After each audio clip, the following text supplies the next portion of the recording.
Oi pessoal, hoje a gente vai para a nossa última aula de destilação, que é a destilação em múltiplos estágios. A destilação em múltiplos estágios, ela ocorre numa coluna de destilação, chamada também de torre de destilação, e ela é uma destilação contínua. Vou mostrar para vocês como é que ela funciona. Essa aqui é a nossa coluna e ela tem alimentação.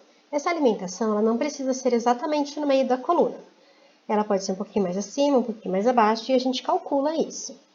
Essa alimentação ela vai dividir a nossa coluna em duas seções, que é a seção de retificação, que fica acima da alimentação, e a seção de esgotamento, que fica abaixo da alimentação.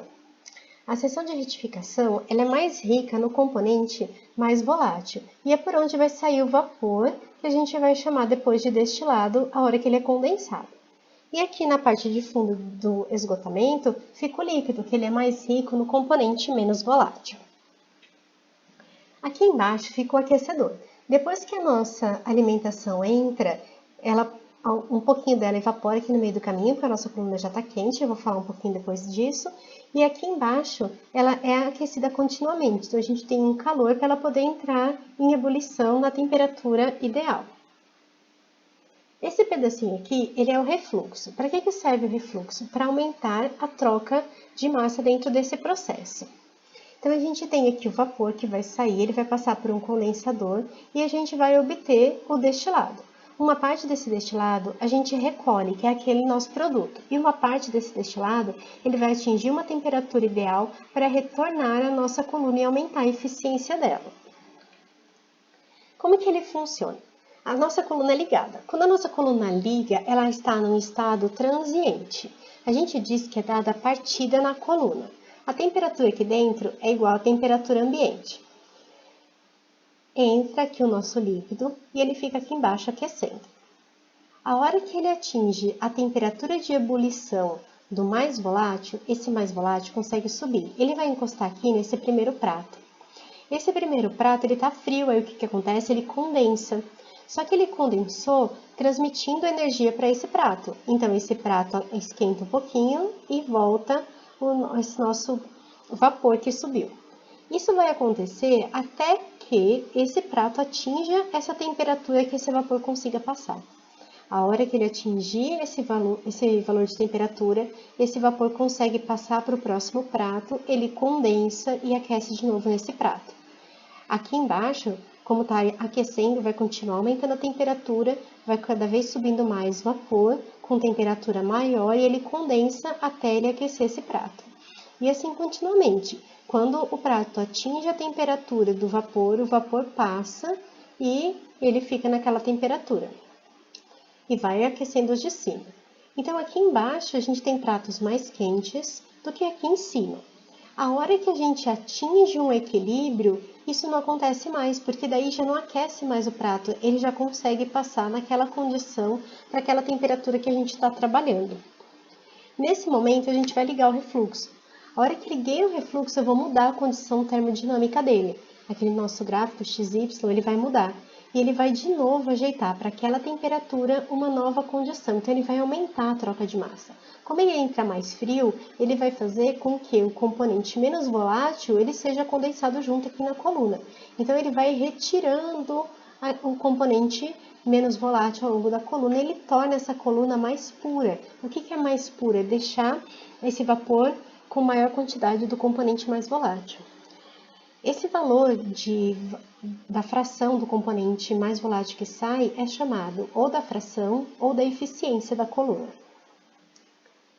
Depois disso, ele vai atingir o estado permanente, aí não muda mais. A hora que eu entro nessa temperatura, ele vai aqui embaixo e vai promover, e vou ter em cada prato sempre a mesma concentração, ele não muda mais porque ele atingiu o equilíbrio termodinâmico dele. A coluna ela tem diversos pratos, e a gente conta os pratos sempre de cima para baixo. Então, esse aqui é o primeiro prato, esse aqui é o segundo, esse é o terceiro, quarto, quinto, sexto, sétimo e oitavo. A alimentação está entre os pratos 5 e 6. A gente precisa determinar algumas condições na nossa coluna. Ou quantos andares a gente precisa, ou de acordo com aquele andar, qual vai ser a concentração máxima que eu vou conseguir de cada coluna. Para isso, a gente vai fazer um balanço de massa. Vamos começar denominando os nossos componentes, as nossas variáveis. Então, a gente vai chamar de V quando a gente estiver trabalhando no vapor. E a gente vai chamar de L quando a gente está trabalhando no líquido. Numa coluna de destilação, sobe vapor e desce líquido. Nós vamos chamar num prato qualquer aqui, esse prato N. Os pratos que estão acima deles vão ser N-1, porque a gente conta de cima para baixo. Então, isso aqui a gente tem o 1, aqui o 2, aqui o 3, aqui o 4. Então, esse é o prato 4, esse é o prato 3, então, automaticamente, esse é o 5, ele vai ser o N+1. Sempre que um componente deixa aquele prato, ele vai levar o seu índice. Então, se esse aqui é o nosso prato N, o vapor que sobe dele, que sai dele, é o Vn, e a sua fração é o Yn. E o líquido que deixa esse prato é o Ln e o Xn, que é a fração dele. Y quando a gente está tratando de vapor e X quando a gente está tratando de líquido. Então, o que deixa leva o índice. Vamos analisar esse prato aqui. O que sai dele? O Vn e o Ln. E o que chega nele? Chega o líquido do prato de cima. Então, vai chegar o líquido Ln-1, que ele veio do prato de cima. E vai chegar nele vapor proveniente do prato de baixo. Então, chega vapor do Vn+1. É só para a gente identificar quando a gente for calcular o balanço de massa. Vamos pegar, então, o balanço de massa para qualquer estágio. Então, vamos chamar esse estágio de N. É o que eu falei para vocês. O que chega nele? Chega o vapor do prato de baixo, então chega o V do N-1, do N+1, e vai chegar o líquido do prato de cima, então é o L do N-1. E vai sair o que está nele, o vapor dele e o líquido nele. Então, sai o Vn e o Ln. Aqui é o nosso balanço de massa global. Para componente, é a mesma coisa, é só colocar as frações correspondentes. Lembrando que se a gente está falando de vapor, a gente vai usar o Y, se a gente está falando de líquido, a gente vai usar o N. Vai ser sempre o mesmo índice do componente, do prato.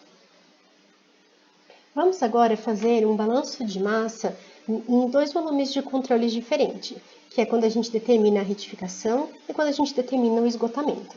Então, aqui na nossa retificação, a gente tem a alimentação e a gente vai ver o balanço de massa desse ponto para cima e o do esgotamento desse ponto para baixo. Vamos começar pela parte da retificação.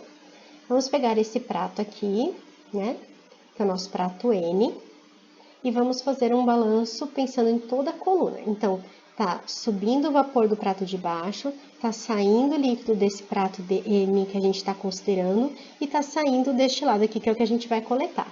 Então, quando a gente for fazer o balanço de massa nesse volume de controle, o que entra? Entra o vapor do prato de baixo, entra o Vn+1. O que sai? Sai o líquido desse prato, que é o líquido N, e sai mais o destilado que a gente vai coletar. O balanço de massa para o componente, então, é só a gente colocar a fração correspondente. O D, ele é a composição do vapor, mas como a gente retira ele como líquido, a gente vai usar como XD. Se a gente isolar esse Yn+1, a gente vai escrever o Y em função de X. Esse valor aqui é um valor constante, e esse valor aqui é um valor constante, porque a gente está trabalhando no regime estacionário. Então, a gente tem para cada prato uma relação com a composição do líquido desse prato e do vapor do andar de baixo. Isso daqui é uma equação de reta. E essa equação de reta ela é conhecida como linha de operação da retificação. E se a gente coloca no nosso gráfico X, nosso gráfico XY, que é aquele de composição por composição, a gente tem essa reta daqui. Esse valor aqui é o mesmo valor que encosta aqui no eixo Y, que seria o nosso coeficiente linear. Ele também pode ser escrito, ao invés de Vn+1, em função da razão de refluxo, que é mais fácil da gente calcular, uma vez que a razão de refluxo é L sobre D, tá bom? Então, a nossa linha de operação vai ser o ponto dos XD e no eixo Y, XD sobre RD+1. Já explico por que ela é importante. Vamos fazer agora o balanço de massa no volume de controle. Então, vamos pegar o que a gente cortou nesse prato N e vamos entrar para a parte de baixo da alimentação. O que vai chegar nesse prato? Vai vir o líquido proveniente do prato N. E vai sair, esse prato agora vai ser o N+1, o seu vapor do N+1. E vai sair de baixo aqui esse líquido que é mais concentrado no componente mais volátil, que a gente vai chamar de B, de bottom, tá bom? Então entra o que vem de cima e sai o vapor desse prato e o que a gente vai coletar do líquido com a maior concentração do menos volátil. No balanço de massa de componente é só acrescentar agora os seus índices. Lembrando que a gente vai chamar de XB a fração do componente que sai aqui no fundo. Vamos isolar novamente esse y+1. Novamente a gente tem uma equação de reta onde isso aqui é constante e esse daqui é constante. Então nós temos essa variável e essa variável. Se a gente jogar aqui na linha de operação, no gráfico XY, nós temos uma linha de operação do esgotamento. Por que ela é importante? Porque a partir dessas duas linhas a gente consegue determinar quantos pratos a gente precisa. Só que para isso a gente precisa de uma terceira linha, que é a linha de operação da alimentação. Essa linha de operação da alimentação ela é obtida por essa equação aqui, que é em função desse valor de Q. Esse valor de Q ele significa a quantidade de líquido saturado que eu tenho na minha mistura. Então, vamos supor aqui, essa equação, eu tenho o valor de Q, esse xn e yn é referente ao prato, são variáveis, e esse xf é a fração do componente na alimentação.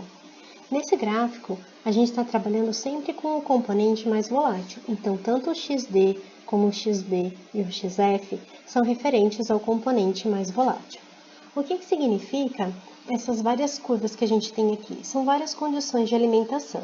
Então, se a gente for entrar na alimentação com líquido saturado, a gente tem esse Q igual a 1. Quando esse Q é igual a 1, aqui embaixo no denominador ele vai tender a zero. Então, a gente tem essa reta subindo aqui. Quando a gente tem um líquido comprimido, o nosso valor de Q é menor do que zero. Líquido comprimido é um líquido mais frio do que é saturado. Então, a nossa curva ele passa para essa condição aqui. Quando a gente entra com vapor saturado, a gente tem o Q igual a zero. Então, a gente tem esse extremo da curva aqui. E se a gente está entrando com vapor sobreaquecido, a gente tem essa curva E aqui. O normal é a gente entrar com uma mistura de líquido e vapor, que a gente teria essa condição aqui, que seria a nossa reta C.